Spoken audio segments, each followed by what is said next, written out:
అలా యుఎస్ విషయానికి వస్తే ట్రంప్ అడ్మిన్ గురించి కిమ్ ఎలా అంచనా వేస్తున్నారంటారు వాళ్ళ వైఖరిని?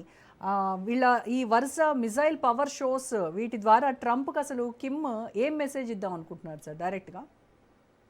నేను ఒక మెసేజ్ చేస్తే బాగుండు. జూన్ 2018లో first time Trump and Kim కలిసారు సింగపూర్. ఎవరు అమెరికన్ ప్రెసిడెంట్ అప్పటి వరకు కలవలేదు. నార్త్ కొరియాతో 1952 నుంచి విరోధం ఉన్నది. 48+20 70 సంవత్సరాలు ఎవరు మాట్లాడలేదు కూడా. కిమ్తో కలిసాడు సింగపూర్. ఏదో న్యూక్లియర్ బాంబులని వదిలేయి తీసుకెళ్దాం, మీ మీద శాంక్షన్స్ వస్తామంటే ఆలోచిస్తామని ఒప్పుకోలేదు. మళ్ళీ జనవరి ఫిబ్రవరి 2019లో మళ్ళీ కలిశారు. వియత్నాంలో ఏదో మీటింగ్ జరిగితే అది కలిశారు కిమ్ అండ్ డొనాల్డ్ ట్రంప్. ఇది ఆశ్చర్యమైన విషయం. మళ్ళీ మూడోసారి జూన్ 2019లో సౌత్ కొరియాకి అఫీషియల్ విజిట్కి వెళ్ళి అక్కడి నుంచి కిమ్ అల్జోంగ్ ఆ బోర్డర్ ఏరియా ఎవరు క్రాస్ అవ్వకూడదు కలిసాడు. ఫస్ట్ అమెరికన్ ప్రెసిడెంట్ అసలు నార్త్ కొరియాలో అడుగు పెడతాం, సరదాగా కిమ్తో నీ దేశంలో అడుగు పెడుతున్నానని పెట్టి 5 నిమిషాలు ఉండి వచ్చాడు. సో కిమ్ డొనాల్డ్ ట్రంప్ అంత సీరియస్గా తీసుకోడు. తర్వాత డొనాల్డ్ ట్రంప్ కూడా చాలా యుద్ధాల్లో దొరికిపోయాడు, అది బయటికి రాలేకపోతున్నాడు తెలుసు. సో ట్రంప్ వ్యూహాలు ఏముంటాయంటే వాడు ఆలోచించేది ఏమి చేయడు, చేతులు నిండుగా ఉన్నాయి. అతను ఒక్కడే కలిశాడు, 3 సార్లు కలిశాడు Donald Trump. So Donald Trump మీద పర్సనల్గా మంచి అభిప్రాయం ఉన్నది కిమ్కి, కానీ పెద్ద ఏదో యుద్ధం చేసేస్తాడు వచ్చేసాడు మాత్రం అనుకోడు. 3 మీటింగ్స్ జరిగినాయి వాళ్ళిద్దరి మధ్యన. 2000 కొత్తగా ఫ్రెష్గా మీట్ అవుతాడా? ఇరాన్ సెటిల్ అవుతే మీట్ అవుతాడు. ఎందుకు మీట్ అవుతాడంటే ప్రపంచంలో చూపెడటానికి, పబ్లిసిటీ కోసం, అది నేను అందరిని కలుస్తానని చెప్పుకోవటానికి మళ్ళీ మీట్ అవుతాడు అనుకుంటున్నా వచ్చేసి. ఓకే, అంటే యుఎస్, జపాన్, సౌత్ కొరియా కలిసి జాయింట్ ఇన్వెస్టిగేషన్ చేస్తున్నా, యుఎన్ శాంక్షన్స్ ఉన్నా కిమ్ మాత్రం అసలు ఎక్కడ తగ్గట్లేదు. అంటే ఇంటర్నేషనల్ శాంక్షన్స్ని నిర్వీర్యం చేయడంలో చైనా, రష్యానే కీలక పాత్ర పోషించాయనుకోవచ్చా సార్? ఇక్కడ పూర్తిగా రష్యా సపోర్ట్ చేస్తుంది, చైనా సపోర్ట్ చేస్తుంది. చిన్న దేశం, 2 కోట్ల జనాభా కంటే ఎక్కువ ఉండరు. వాళ్ళకి ఏం కావాల్సిన తిండి అంతా చైనా ఇస్తుంది, రష్యా పెట్రోల్ ఇస్తుంది. సో వాళ్ళకి రష్యా చైనా చూసుకుంటుంది. తర్వాత పూర్తి డిక్టేటర్షిప్ 1945 నుంచి 8 సంవత్సరాలు 80 సంవత్సరాలు కిమ్ తాత పరిపాలించాడు. తాత చచ్చిపోయిగా నాన్న ఇప్పుడు 80 సంవత్సరాలు. ఎలక్షన్స్ ఉండవు, ఏమి ఉండవు. మామూలుగా ఇది వాళ్ళు ఊరుకునే ఏమంటారు, ఇట్ ఈస్ ఎ డిక్టేటర్షిప్. మాట్లాడటానికి వీళ్ళారు, ఎవరు ఎక్కడున్నారు తెలియదు. దేశంలో పర్మిషన్ ఇస్తే క్యాపిటల్ వరకే వెళ్ళాలి, బయటికి ఎవరిని వెళ్ళనివ్వరు. సో వాళ్ళకి ఏం కావాలి? జనం విపరీతంగా చచ్చిపోయినా లెక్క పెట్టరు. వాళ్ళు ఎవరు అడగటానికి వీలు లేదు. ఒక 100 సంవత్సరాల క్రితం ఎలా బ్రతుకుతున్నారో అలా బ్రతుకుతున్నారు. కొంచెం చాలా లిమిటెడ్గా వాళ్ళు బ్రతుకుతున్నారు. అందువల్ల వాటికి ఏం నొప్పి లేదు, భయపడేది లేదు. పక్కన చైనా ఉన్నారు, ప్రొటెక్ట్ చేస్తుంది. చైనా కూడా అందరూ ఏమక్కర్లేదు, ఎవరైనా ఆయన మీద ఆటం బాంబు వేస్తే ఆయన కూడా వేస్తాడు. ఆటం బాంబులు అంత ఈజీగా వేసే ప్రపంచం కాదు. ఇంకా పాకిస్తాన్ ఏదో అస్తమానం భారతదేశం మీద అంటారు, కానీ అంత సింపుల్గా జరిగేది కాదు. 2.5 కోట్ల జనాభా ఉన్నారంతే.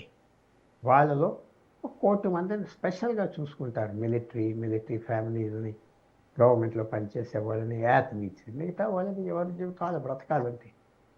వాళ్ళు పెద్ద పట్టించుకోరు. పాకిస్తాన్ లాగా ఒక సెక్షన్నే వాళ్ళు 25 కోట్లలో ఒక 5 కోట్లు 8 కోట్ల మందికి చూసుకుంటారు. మిగతా ఎవరు గాల్లో బ్రతుకుతావు, ఎక్కడ పోతావు, నీ గొడవ.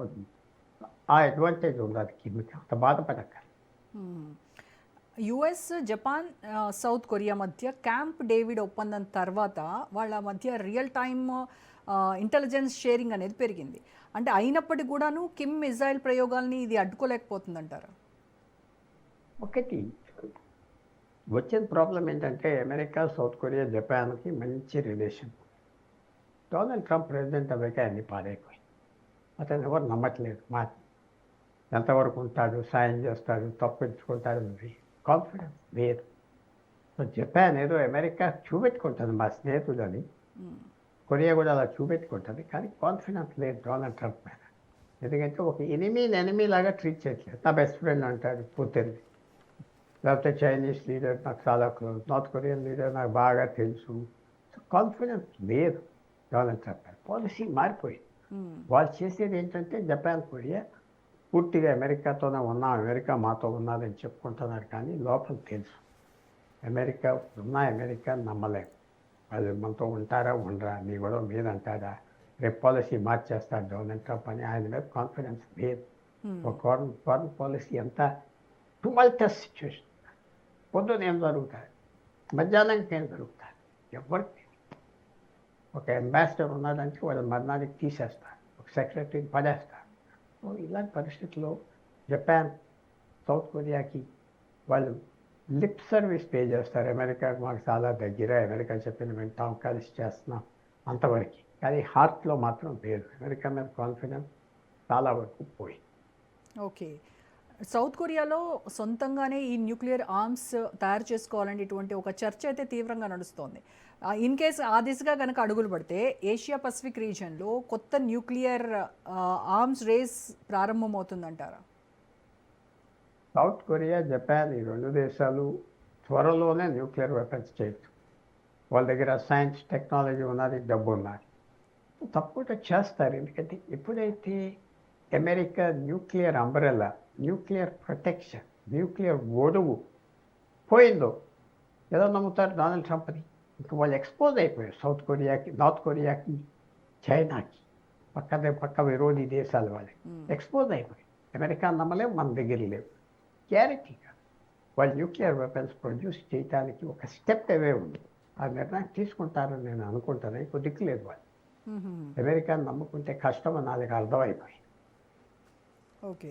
సో అలాంటిది ఏమి ఉండదంటారు? వాళ్ళు డెవలప్ చేసుకోవచ్చు, ఇండివిజువల్గా డెవలప్ చేసుకుంటారు. వాళ్ళ ఒక్క స్టెప్ వేయాలి, పబ్లిక్గా చెప్పాలి. వాళ్ళు వెంటనే క్విక్గా చేసేసుకోగలరు. ఇమెన్స్ సైన్స్ అండ్ టెక్నాలజీ వాళ్ళ దగ్గర ఉన్నది, డబ్బు ఉన్నది, ఏం ఆపటానికి వీల్లేదు. తొందరగా చేసుకుంటారు. చేసుకునే స్థితి, చేసుకునే యాటిట్యూడ్లో ఉన్నారు. ఎందుకంటే నమ్మలేము అమెరికాని. మనం ఏం రక్షిస్తారు, ఏం రక్షిస్తారు.